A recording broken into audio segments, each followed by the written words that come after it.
प्रणाम महाराज। महाराज एक फिर आया था यहाँ पर, अगर आप आज्ञा दें तो इसे अभी मार के आपके चरणों में फेंक दूं। नहीं, जाने दो उसे। एक ज्ञानी को इस बात का ध्यान रखना होता है कि प्रहार कब करना चाहिए और शांत कब रहना चाहिए।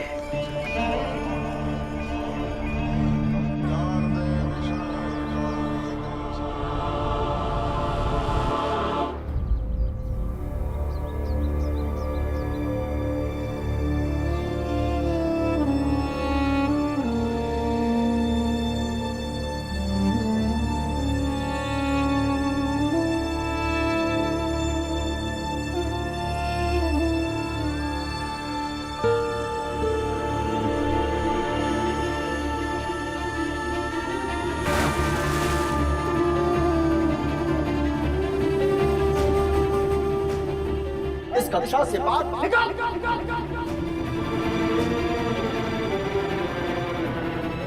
हम तेरे जैसों को इन मटकों का पानी नहीं पिला सकते।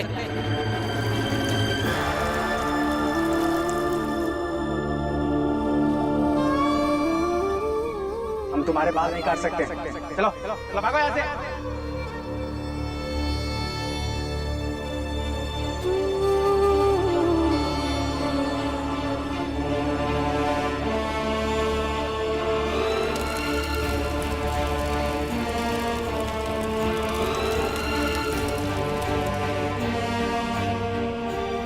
तो फैसला हो गया, भीमराव या उसकी जाति का कोई भी बच्चा इस विद्यालय में नहीं पढ़ेगा।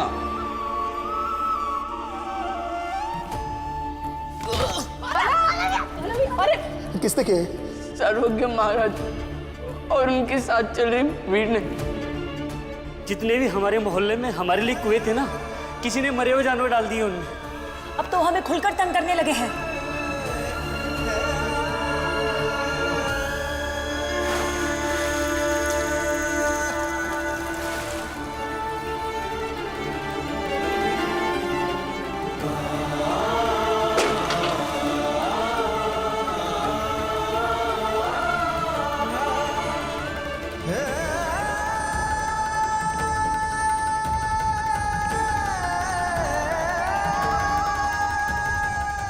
सर फट रहा है दर्द से। डॉक्टर ने कहा था कि ये दवाई तो गर्म पानी में घोलकर देनी है और पानी। मुझे थोड़ा सा पानी दे दीजिएगा, नहीं तो मेरी आई मर जाएगी। तू घुटनों पे बैठ जा, तुझे मिल जाएगा पानी।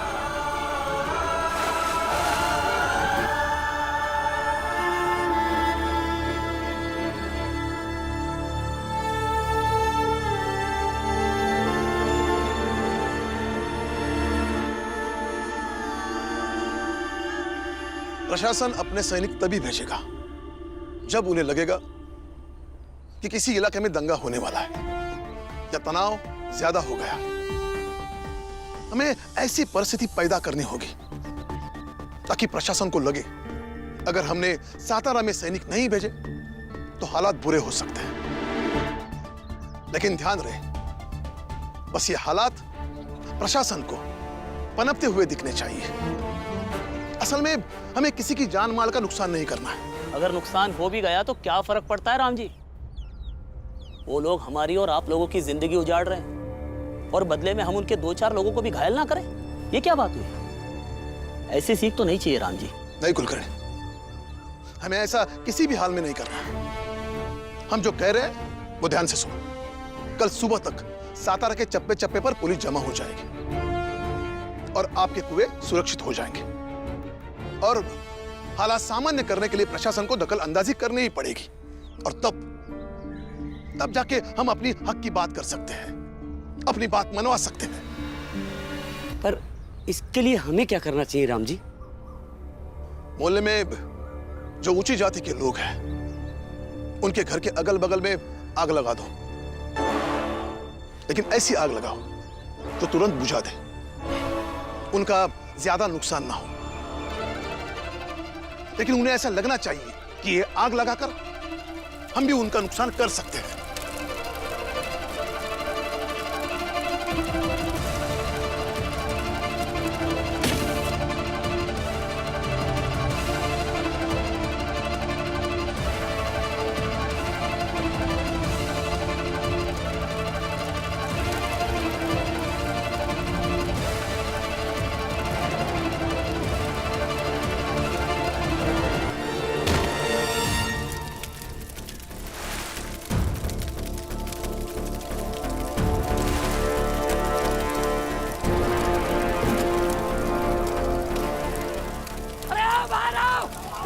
बनते हो? ये क्या किया तुम लोगों ने? और देख क्या रहे हो, पानी लेके आओ जल्दी से। और तुम लोग रुको, तुमको अभी बताता हूँ मैं। अभी तो बुझा ले। अगर तुम लोगों ने हमें पानी नहीं दिया ना तो पूरा मोहल्ला जला देंगे। और ये धमकी नहीं, चेतावनी है, समझा? अगर हम नहीं बचेंगे तो तुम लोग भी नहीं बचोगे।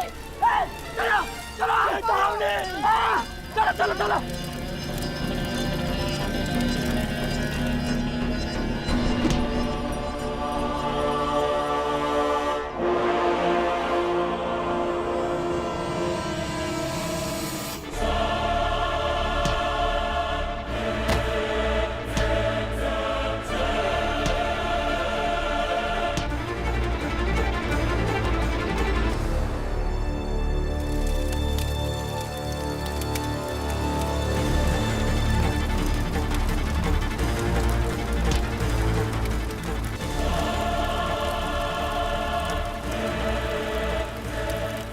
और थाने में जाकर चिट्ठी फेंक दो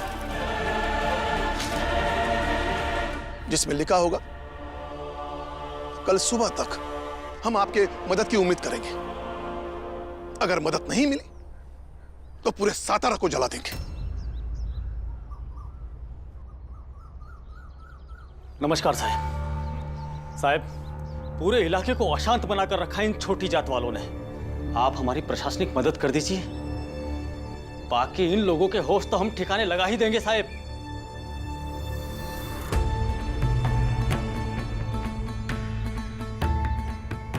आप लोग चिंता मत करिए, हम ऊपर बात करते हैं। अभी चाहिए आप लोग।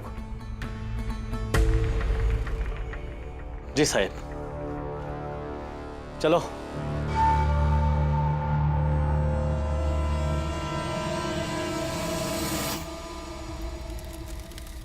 रामजी भाऊ, रामजी भाऊ, आदेश आ गया कि सुबह तक पूरा सतारा सैनिक छावनी में बदल जाएगा। हाँ।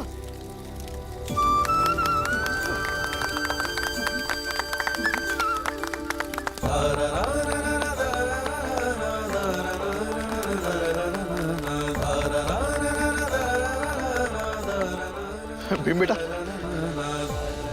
सुना तूने?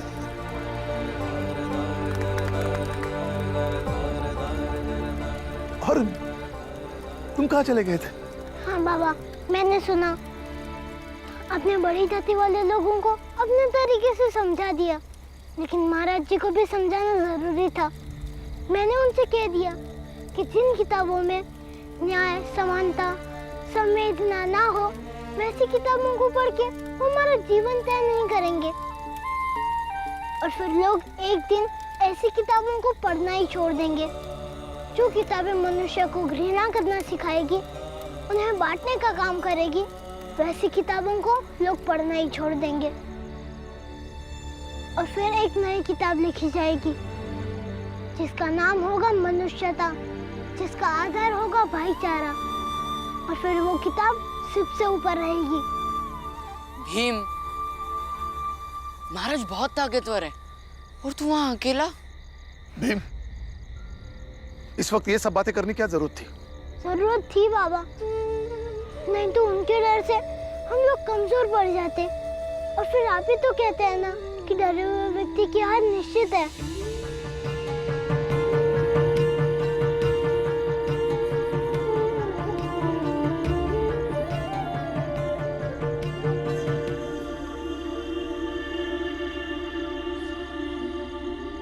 बाबा, मुझे ऐसा नहीं लगता कि मैंने कुछ गलत किया, लेकिन अगर आपको लगता है तो। बेटा, तू मेरी संतान है, इसलिए कभी कभी डर लगता है।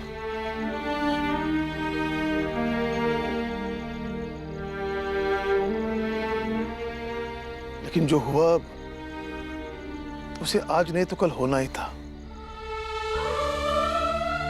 अच्छा, आज हो गया, हो सकता है कल सुबह तक सब ठीक हो जाएगा।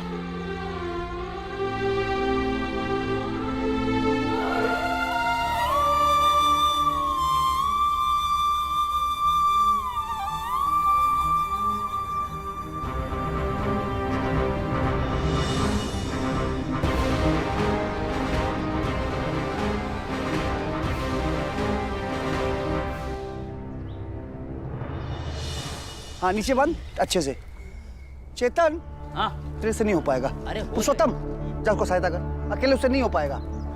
हो जाएगा। जल्दी करो, आज पूरा काम खत्म करना ही है कैसे हो भी। गया। काका, प्रशासन के लोग अभी तक आए क्यों नहीं? सातारा में तो आ गए हैं, यहाँ भी देर सवेर आ जाएंगे। खबर तो पक्की है।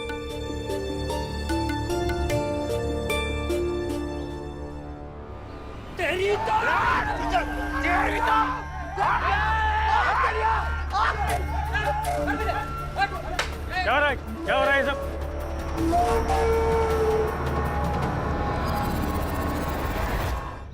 और आप लोग यहाँ इस तरह क्यों इकट्ठे हो रहे हो? और आप लोग अभी आप इस संरचना का निर्माण नहीं कर सकते हैं, समझे? बंद करिए, जाइए। साहब, ये जमीन हमारी है और हम सब ने, पूरे गांव वालों ने मिलकर सार्वजनिक तौर पर ये फैसला किया है कि यहाँ दीवार बने। जी सर। चाहे जो भी हो, अभी हमें ऊपर से आदेश मिला है, बंद करिए इसे, जाइए। मत कीजिए साहब, ये लेकिन साहब, जमीन तो हमारी है ना, तो हम तो बना ही सकते हैं। एक बार सोचिए आप। घर जाइए, वरना हमें कानूनी कार्रवाई करनी पड़ेगी। ठीक है साहब, चल चल चल। मैं कहीं नहीं जाऊंगा, ये मेरी शान के खिलाफ है। शान मन बाद में दिखा देना, देख नहीं रहे प्रशासन आई हुई है।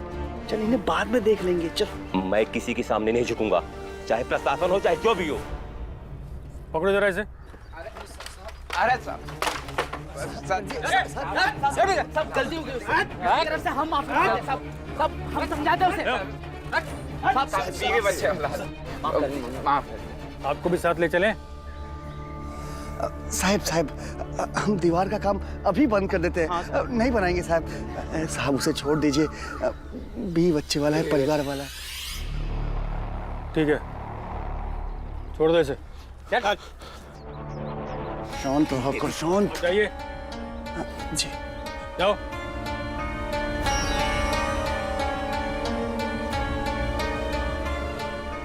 जाओ।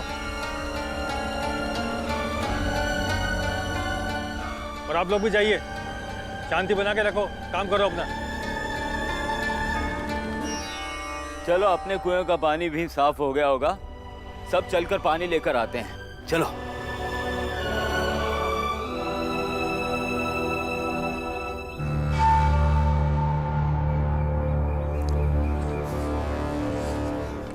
महाराज जी, सेठ जी। क्या हुआ? ये उन लोगों की नई चाल है। चाल मतलब? उन लोगों ने पूरे इलाके में पुलिस व्यवस्था लगा ली है। चप्पे चप्पे पे पुलिस गश्त लगा रही है और ये ऊपर से आदेश है, इसलिए हम चाह कर भी कुछ नहीं कर सकते।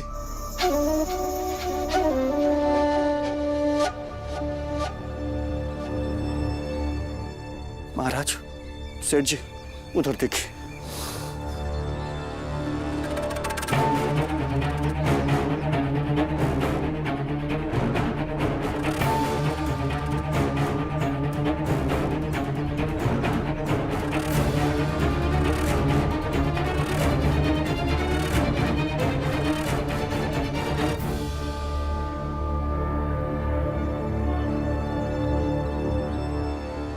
चाहे जो हो, लेकिन ये आप तय नहीं करेंगे और न ही आपका समाज तय करेगा।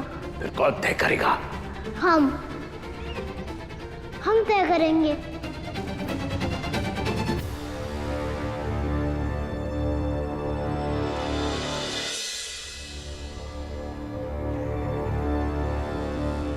महाराज, वो बूढ़ा नया नायक बना हुआ है। हमारे लोग बता रहे थे राम जी और भीमराव की मुहिम में ये भी शामिल था। देखिए कैसे घूर घूर के देख रहा है हम सबको।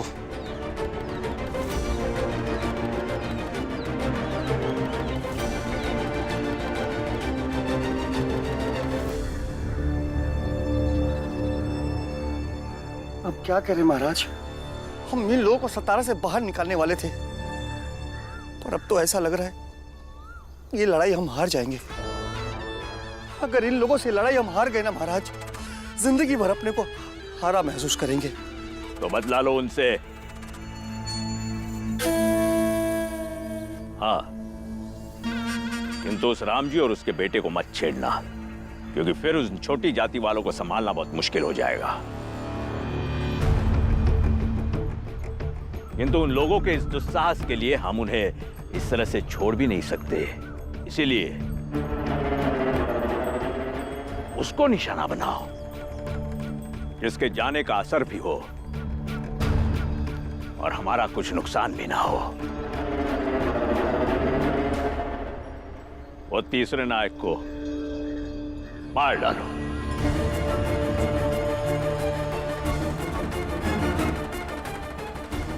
उनकी हिम्मत को कुचल डालने के लिए उसकी मृत्यु होना अत्यावश्यक है,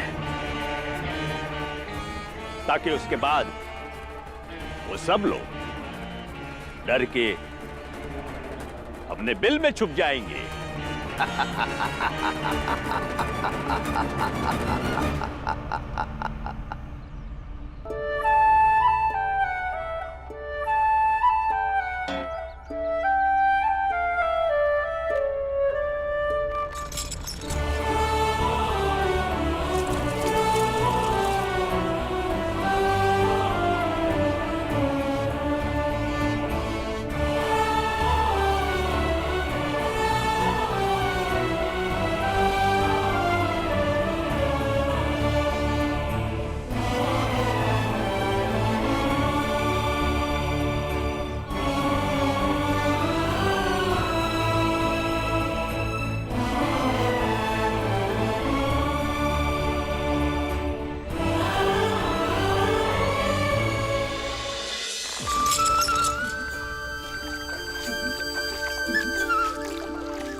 रामजी भाऊ, भीमराव और काका, आप सबके बदौलत हम ये लड़ाई जीत पाए हैं। लेकिन ये लड़ाई अभी पूरी नहीं हुई है, इसलिए ये जीत सिर्फ एक पड़ाव है। संघर्ष अभी बाकी है।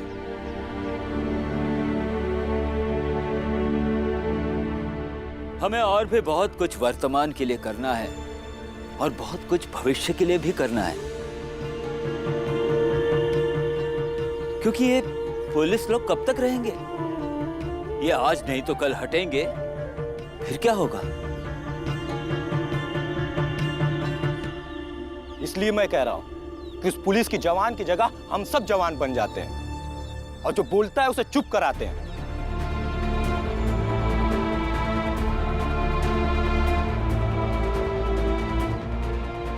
यदि मसला मारपीट से हल होता है तो मारपीट ही सही। पुरंजन,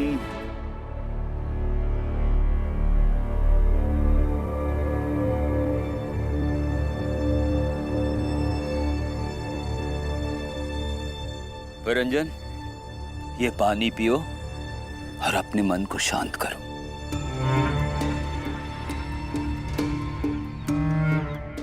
जोशीले आदमी असरदार भले ही हों, लेकिन अगर वो अपना जोश तर्क के साथ नहीं दिखाते हैं तो बहुत दिनों तक ना तो संघर्ष कर पाते हैं, ना ही अपने लोगों के बीच खड़े रह पाते हैं।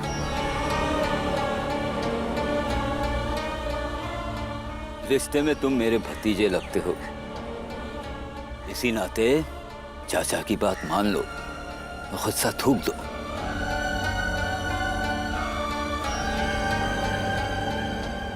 पुरंजन,